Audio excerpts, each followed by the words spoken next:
안녕하세요. 법학 박사 법무사 전문위원 김철중입니다. 오늘은 임차인 사망, 변제공탁하고 형사공탁 그리고 집행공탁 이런 공탁에 대해서 알아보도록 하겠습니다.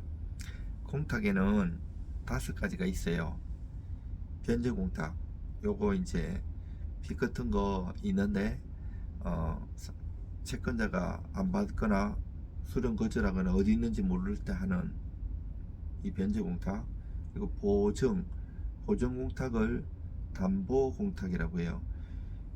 여러 가지 뭐 영업보증공탁이라든지 재판상 보증공탁, 이 보증하기 위한 공탁, 담보를 제공하는 공탁이고요. 이 집행공탁이 있어요. 집행공탁 이거는 이 가압류나 가처분, 채권압류 추심 여러 가지 채권자, 채무자, 이 채무자의 또 제3채무자, 그래갖고 제3채무자를 통해 가지고 왔을 때 얘한테 지급하지 말고 나한테 달라고 하는 건데, 이것은 그 관할이 없어요. 근데 아까 변제공탁 건데 피공탁자의 주소지에 해야 되는데, 이 집행공탁을 하면 나중에 이제 사유신고 사유에 해당되면 사유신고를 해야 되는데, 사유신고의 관할은 또 최초의 압류명령을 발령한 법원에 해야 되고 여러 가지 복합적인 문제가 발생해요. 요번에 그 대법관님들, 판사님들하고 같이 그 논문 토론하는 한국민사집행법 학회를 10몇 년 동안 하고 있는데 12월 달에도 그 공탁 관련해서도 많이 토론을 하고 논문을 발표하고 그랬습니다. 그 다음에 이제 네 번째가, 아까 두 번째는 보전공탁, 담보공탁이었잖아요. 이 네 번째는 보관공탁이에요. 보관하는 공탁. 뭐 열쇠 같은 거, 만약에 이제 그 동시행하기로 했는데 다른 건 다 있는데 뭐 열쇠만 주면 되는지 열쇠 같은 거. 그리고 몰취공탁, 이제 국가에서 몰취하는 공탁인데요. 여러 가지가 있는데 오늘은 주로 이 그 변제공탁 중에 어려운 사건 2가지를 가르쳐 드리겠습니다.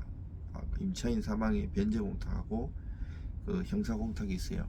먼저 임차인 사망 변제공탁이 뭔가 하면, 내가 예를 들어서 집주인이에요. 집주인인데 우리 집에 전세를 한 4억에 살고 있다가 할머니가 돌아가셨어요. 그러면 기간이 남아 있을 수도 있고 여러 가지 파생돼요. 그럼 같이 그 할머니하고 자식들이 살고 있는 경우도 있고, 또 혼자 살고 있는데 돌아가셨는데 다른 상속인이 다 올 수도 있고, 그 사실을 아는 일부 상속인하고 나한테 돈 달라고 이렇게. 그러면 그 사람한테 돈 주면 되겠어요, 안 되겠어요? 절대 안 되죠. 왜냐하면 그래서 공탁이라는 제도가 있는 거예요. 나중에 이중변제의 위임이 있거나 대법원 판례도 있어요. 내가 이 할머니한테는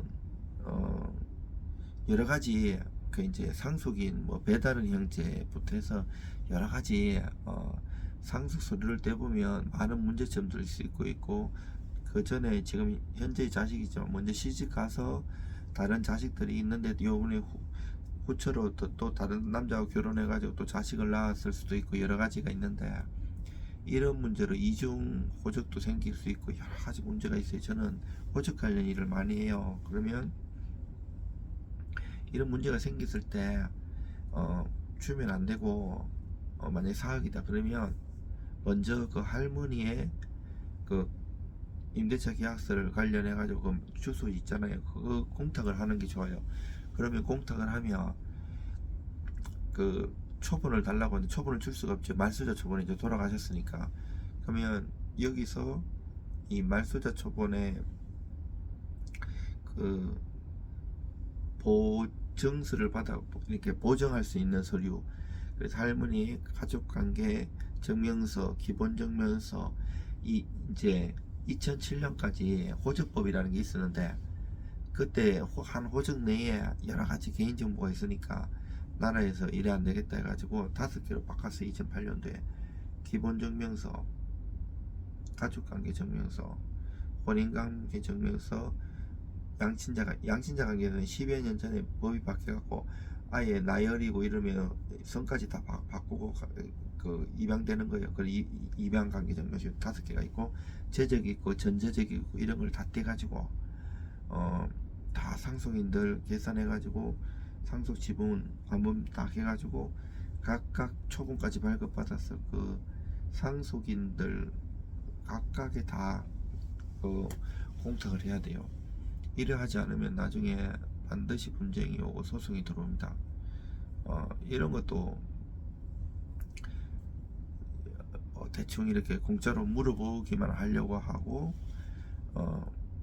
일을 안 맡기고 이러는데, 그 정도의 제가 선량을 이런 유튜브를 통해서 많이 가르쳐 드렸어요. 이 정도 솔직히 무료로 해드리면 자세히 가르쳐 드린 거예요.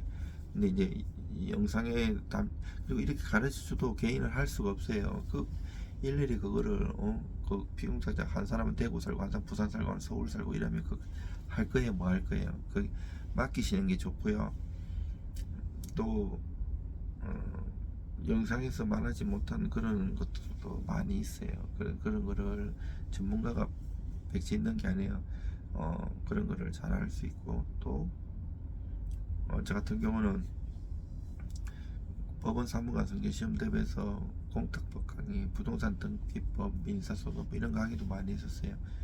그리고 이제 또 하나 변제공탁 중에 하나 형사공탁이라고 있는데, 몇 년 전에 원래 이제 가해를 저지르, 특히 성범죄 같은 경우 이제 인적사항을 알려면 채권자 그 경찰서나 그 잘 안 가르쳐줘요. 왜냐면 먼저 피해자의 동의를 얻어야 되는데, 솔직히 또 이중 나중에 가해를 2차 가해를 할까봐 함부로 인적사항을 못 가르쳐주잖아요.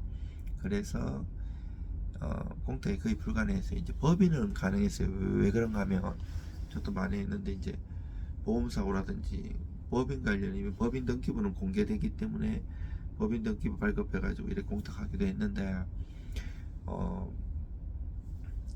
이 일반 개인은 어려웠어요. 근데 이제 몇 년 전에 형사공탁 특례가 바뀌어가지고 이제 인적사항을 안 써도 경찰 단계든 검찰 단계든 법원 단계든 법원 사건 번호든 경찰 사건 번호가 있으면 그 사건 번호로 할 수 있어요.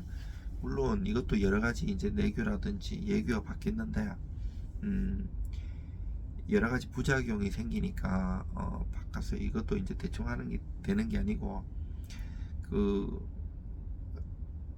피해자가 이제 채권자고 피공탁자잖아요. 이 사람 뜰 수 없는 것 소명을 해야 돼요. 그러면 서류 받는 것도 쉽지 않고, 이게 돌아다녀야 되니까 쉽지가 않아요. 또 한편으로는 피해자가 이제 채권자예요.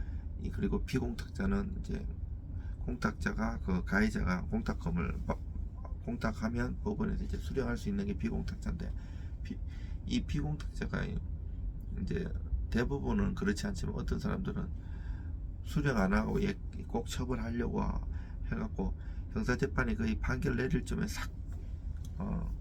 그 출급해갖고 가는 경우가 있어요. 출급은 공탁금을 빼가는 걸 말하고, 회수는 공탁한 사람이 이렇게 오는 거예요. 형사공탁도 여러 가지 예규가 있고 법규가 있는데, 아니 내가 공탁을 해놓고 장량간격에 창고대고를 한 다음에, 형사는 이 장량간격이나 가중할 수 있는 사유가 다 달라요. 근데 좀 유리하게 해놓고 판결할 때 좀 싹 이 회수를 해버리면 가해자는 소기 성과는 얻었지만 피해자는 억울하잖아요. 그래서 이 회수 제한 신고도 하게 돼 있어요. 거기에 뭐 불기소 처분 받지 않는 한 회수하지 않기로 한다. 여러 가지 있고, 이거 이제 변대공탁이에요. 보통 이제 사채 같은 거 잘못하면 갚으려고 해도 가면 문 닫고 없는 경우가 또 있을 수가 있어요. 그러면 계속 사채 이자는 붙고, 뭐 예를 드는 게 사채인데 일반인도 만약 그렇게 되면 빨리 공탁을 해야 돼요. 그래야지 공탁하고 그 변제금을 납부를 하면 그때부터 채무 소멸의 효과가 있어요. 이제 이게 공탁도 굉장히 실무에서는 법원에서 사고가 많이 나고 조심해야 돼. 그리고 공탁금도 웬만하면 법무사나 변호사 사무실에서 받아가지고 하면 사고가 나요. 직원이 횡령사고도 있고 있을 수가 있으니까 그 가상계좌, 법원 계좌를 해갖고 손님이 바로 그 법원 계좌로 쏘게 하는 게 가장 안전해요. 그리고 또 집행공탁도 있고 이게 공탁이 많은데 의뢰해 주시면 잘 처리해 드리겠습니다. 이상 법학 박사 법무사 전문의원 김철중입니다.